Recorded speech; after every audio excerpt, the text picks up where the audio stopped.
Painful stuff I actually had to deal with in school. Part 1. I avenged my brain cells.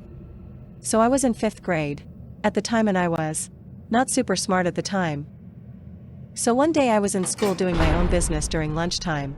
I had no friends at the moment, and I was also the weird kid, so nobody cared about me. I also was kinda bullied a little, and sadly at the time when you are at lunch you had to sit in the same table as your other classmates, so I decided to sit in the middle of the table cause if nobody cared about me there, then I would have a nice time alone. OMG, I can only imagine when my classmates find my channel. A kid, let's just call him Billy, and he dared another kid, let's just call this kid Alex, to try to rizz me up, and that is an extremely strange behavior to deal with, especially at the age of around 11. And at the time I had 0% interest in romance at the moment, and I still have no interest right now actually. Alex actually agreed to this and tried it, and because that this kid does nothing but watch his iPad all day, literally almost decayed my brain. No, I mean my brain would have melted, rotted, malfunction, and that is basically just because of this kid's brain rot. And while at it I just asked a lunch monitor to take me to the bathroom and not tell them about the situation because they do not need to suffer like me. I guarantee if I did not go to the bathroom, I would have not passed 5th grade. And then once I was in the bathroom I was just in the stall just wondering if my sanity will stay with me. And fortunately it did.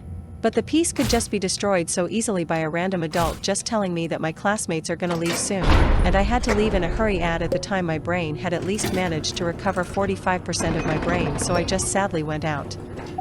Whenever I went out I saw that it is already time to leave and we had to line up near the door. I was super desperate at the moment for help, so even though I did not really believe in God, I still prayed anyways for help on the ground.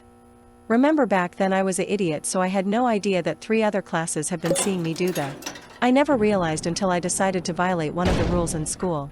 If you are in the lunchroom, you cannot go to other classes' tables. But I did anyways cause I needed desperate help, and I went over to Astral, and that is how I knew that around 90 kids were watching me do my own stuff.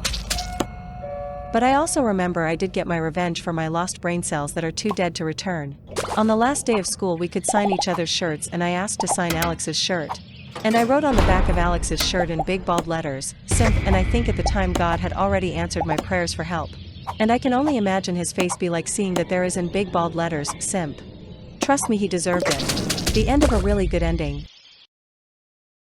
To the people who watch this to the end, TYSM for watching. Let me know if I should make part 2 in the comments.